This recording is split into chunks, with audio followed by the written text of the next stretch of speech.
Welcome to another East Tradewinds presentation with Vance Morris from Deliver Service Now. So this is a picture of me and my former boss. Worked for the Disney company for a little over 10 years. Has anybody been to Disney before? My stock price thanks you. It's always good to have people supporting my retirement. One of the things I did when I got out, I worked for a couple of corporations after I left Disney, and I am one of those people that was able to leave the company and not curl up in the fetal position and wither away. I did what every small boy dreams of doing, and I started a carpet cleaning business. Because, hey, why not? I've had that for 19 years now. I've added a Oriental rug washing facility and a mold remediation company to it. And about 8 years ago, I hired a general manager, put a whole bunch of systems in place, and now I spend about 90 minutes a week managing those 3 businesses. So that is the power of systems. So if you're putting systems in place, systems give you freedom. One of the fun things I get to do is take business groups down to Disney for a 4-day full immersion boot camps. We spend half the day in the classroom, half the day in the theme parks, and at the end of the time, you have a blueprint on how you're going to Disneyfy your business. These are really fun and they're really powerful. And if you implement just one idea from the event, guaranteed you'll 5x your investment in the event. And before I really jump into it, a lot of people will say, but my business is different. I don't own a roller coaster. I don't have a Cinderella castle. Why the heck should I want to do anything surrounding Disney? Well, this screen I share not so much to brag, but to get a little bit of street credibility with you. I've worked with businesses all over the spectrum. Real estate, rocket ships, home inspectors, coaches, you name it. And what I'm about to talk to you about is applicable to any business. In your opinion, what is the customer experience? 100%, it is how the business makes you feel during the interaction or the use of their product. It's not the hours of operation or the widget that you sell, but clearly more than 50% is how you make them feel. So a customer experience is not just about the what. How many of you think you deliver great service? Here's the thing. When I ask audiences, it doesn't matter whether there's 10 of us or, 600, about 80% of the audience will raise their hand. What the other 20% are thinking, I don't know. Maybe they think they suck or they know that they have bad service. But here's the thing. 80% of companies say they deliver great service. Sadly, when they surveyed the customers of those companies, only 8% of the customers think that those businesses deliver great service. So there is a huge gap that needs to be overcome between these perceptions. We think we're doing a great job. Our customers don't think that. So we really have to analyze what is going on in our business. And customer service has gotten so bad, right, that 7 in 10 customers or consumers said that they were willing to spend more with a company for the same exact product or service just to get a better experience. All right. So competing on price is not the most effective way to build an enduring business. Right? Great service, great experiences delivered time and again is defensible against really the stiffest and most well-funded competition. Think Disney, think American Express. My carpet cleaning business, we're about 40% higher than our closest competitor. And so companies with great service are not afraid to charge a premium for it.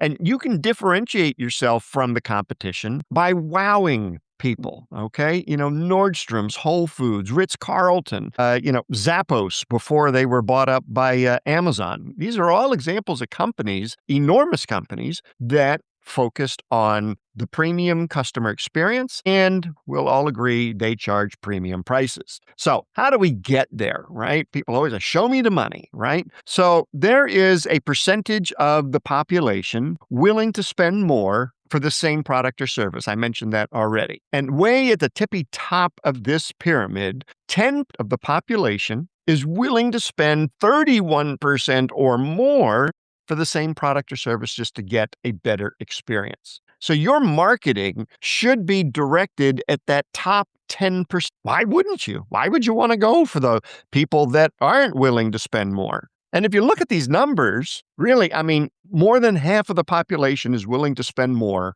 just to get a better experience. So I don't know if you guys have read the book, The Experience Economy. Absolutely brilliant. It's a little bit old, but everything in it is still certainly applicable. And they have what they call the ladder of progression of economic value. And as you can see, on the one side, you have your competitive position, and on the bottom, you have pricing. And as a commodity, and I hate to break it to you guys, we're all commodities, every one of us, right? I mean, a dentist is a dentist is a dentist. There's only so many ways to clean teeth. What separates one dentist from another is really the experience. But commodities cannot be differentiated. And as a commodity, you do not control your prices. The marketplace dictates the price. Think of iron ore or sugar or pork bellies or whatever the commodities are out there. The market dictates the price. Now, if you go up to the next level are goods. Goods are made from the commodity, so there is some leeway in pricing. Services are really the intangible activities. Service providers use the goods that are comprised of the commodities to deliver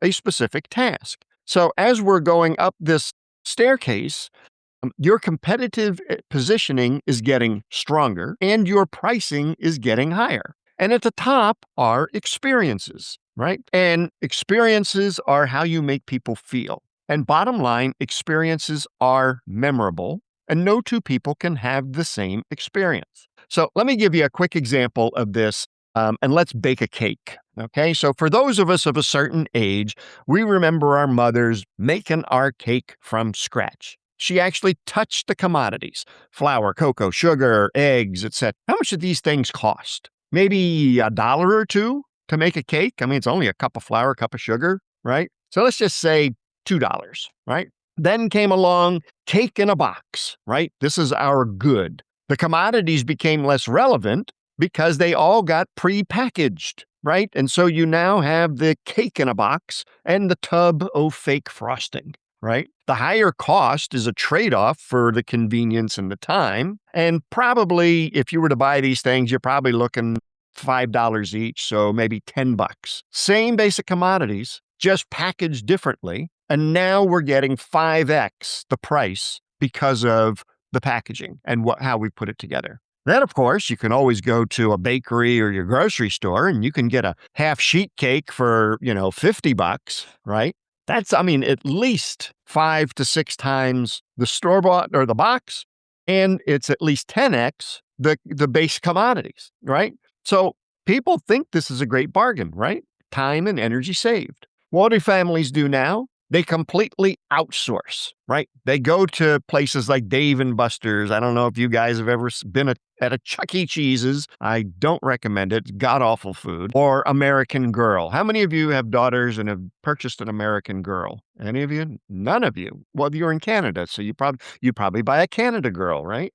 Well, anyway, American Girl are dolls, all right? And they're these plastic things. They're like $10 at Walmart. But at American Girl, they cost $50. And then you got to get outfits for the girls, and they're like $15, $20 each. And then, you can't just have one outfit because, if you got to get dirty and do laundry, you got to have a couple outfits. American Girl has the longest amount of time a consumer will spend in one store, and it's just a tick over 2 hours. Can you imagine 2 hours shopping for dolls, right? What the hell do they do in 2 hours? Well, one, they get the doll. Then they got to pick out the outfits. Then they get their picture taken with the doll at the American Girl photo studio, which is another $50. But wait, they can't get their picture taken yet because they got to get their hair done. So both the kid and the doll go to the American Girl salon and both get matching hairdos, right? Which is another $50. So now that $10 commodity doll is worth over $200 just by creating experiences around the doll. So obviously, satisfied customers defect all the time, okay? If you have satisfied clients, they're going to leave you. Somebody's going to offer a nickel less than you are, and poof, they're gone. And then certainly, nobody raves about average. When was the last time you went home, sat down at the dinner table with the family and said, "Oh my God, you'll never guess what happened at the oil change today," right? That conversation is not happening because oil changes are commodities. They're boring. They are not memorable. And, and hope to God they don't screw up the car, but there's just nothing exciting about an oil change unless you go to my client, Jackson. He's got 4 service stations. All they do is oil changes. But what we did is we wanted to separate him from everybody else, right? So we could not have him be seen as a commodity. Talk about a commodity, oil, right? And oil changes. And to be clear, he does not have any magic or special oil, right? He just has Pennzoil or whatever the stuff is. And so we went and worked with him, and we turned all of his service stations into 1950s style service stations, where 4 guys would run out and they got little bow ties on and gloves, and one guy squeegees your windshield, another one checks the air pressure in your tires, right? And then somebody escorts you into the waiting room where there's actually today's newspaper, horrors, and there's also a barista in there waiting to make your favorite coffee drink. And the barista is actually one of the oil change technicians. They just rotate through the job. Now, here's what all of this Mickey Mouse work generates. All right. He is 35% higher in price than his competitor, Jiffy Lube, 2 doors down. Remember, it's the same stinking oil. It's the same service, but he is commanding a premium price for the experience that he delivers. And the bottom line to all that, 1, obviously he's more profitable, but 2, his employees stick around because they're not getting beat up and busted up, on having to service, 300 cars in a day. Now they can serve 100 cars in a day without all of the pressure. And so there's less wear and tear on the building, less wear and tear on the people. It's just a win-win all the way around. So how do we get there? I always like to leave people with the directions on how to do this, not just give you all the fluff. So what you have to do, first step, is map out your customer journey, okay?